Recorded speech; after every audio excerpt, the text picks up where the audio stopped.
سلام می‌کنم به همه متولدین برج ثور یعنی اردیبهشتیای دوست داشتنی. خیلی خوش اومدید به این بررسی ویژه برای سال 1404. می‌خوایم با هم ببینیم امسال از نظر ستاره‌ها چه سالی براتون خواهد بود و چه چیزهایی در انتظارتونه. خب برای اینکه بهتر درک کنیم امسال چه خبره، بیایید یه نگاهی به اصل وجودی شما بندازیم.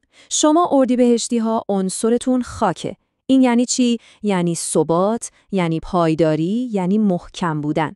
از طرفی سیاره حاکم بر شما ناهیده که سیاره عشق و زیباییه. پس ببینید چه ترکیب فوق‌العاده‌ای میشه.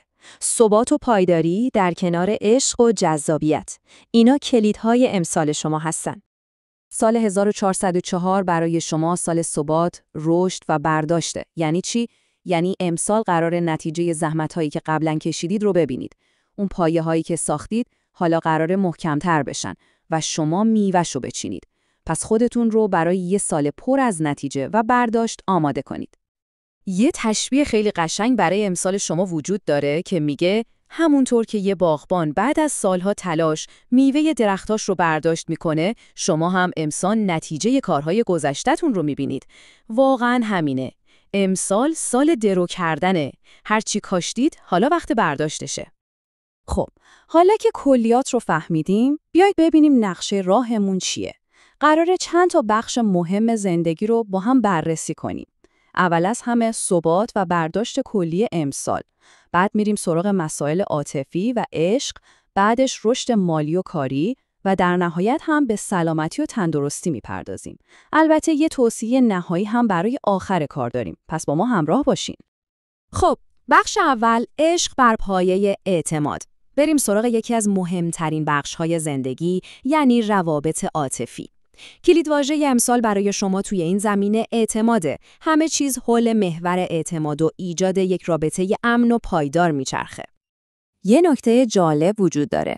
توصیه‌ها برای آقایون و خانمای اردیبهشتی و همچنین برای مجرده ها متأهلا یکم با هم فرق میکنه.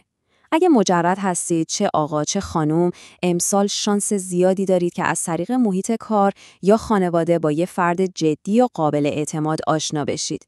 سیاره ناهید هم جذابیت شما رو بیشتر میکنه. اما اگه متأهل هستید، تمرکزتون باید روی محکم کردن پایه‌های خانواده باشه. شاید وقت خرید خونه یا برنامه‌ریزی برای سفر خوب باشه تا عشق رو دوباره زنده کنید.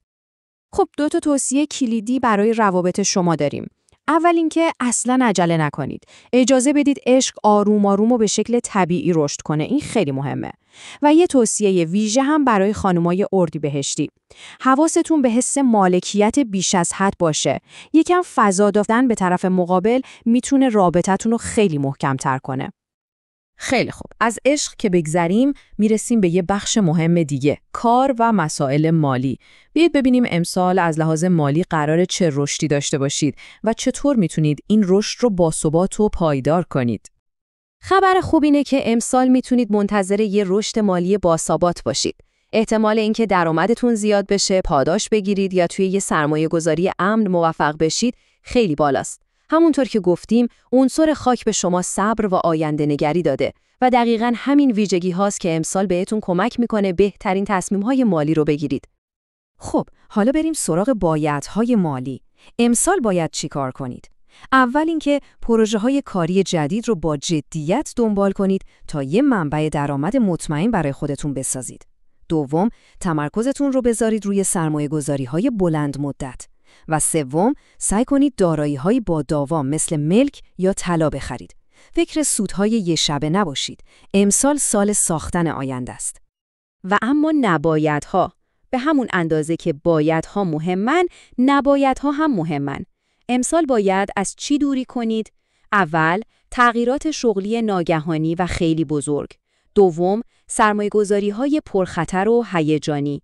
و سوم، گرفتن وام‌های غیر ضروری یا قرض دادن پول زیاد به دیگران. یادتون باشه، هدف حفظ ثباته. بسیار خوب. از کار و پول که حرف زدیم، حالا وقتشه بریم سراغ چیزی که از همه چیز مهمتره.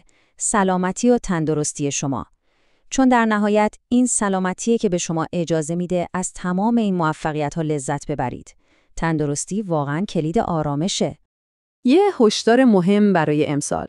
از اونجایی که احتمالاً خیلی سخت کار میکنید، باید حسابی مراقب استرس‌های کاری باشید.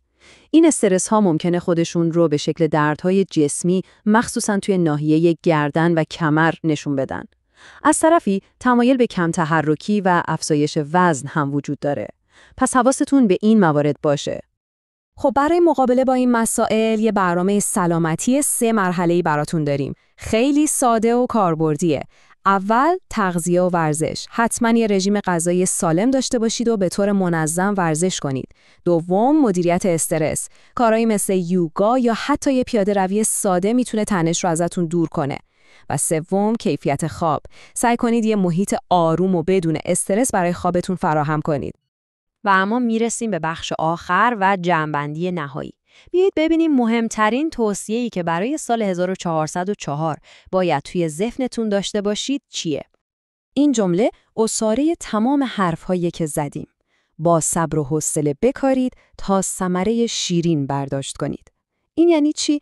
یعنی شاید امسال همه چیز خیلی سریع پیش نره، ولی هر قدمی که برمی‌دارید محکم و پایدار و نتیجهش قطعاً شیرین خواهد بود. برای اینکه این مسیر رو راحت‌تر طی کنید، این چند تا اصل رو همیشه یادتون باشه. روی اهداف بلند مدتتون تمرکز کنید. از لذت‌های ساده زندگی غافل نشید. برای خودتون و کسانی که دوستشون دارید وقت بذارید.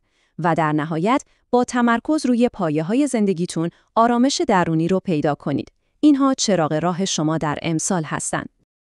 و در آخر میخوام شما رو با این سوال به فکر فرو ببرم.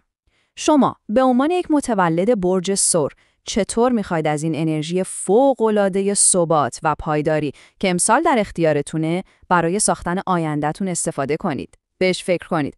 براتون سالی پر از آرامش، رشد و برداشت‌های شیرین آرزو می‌کنم.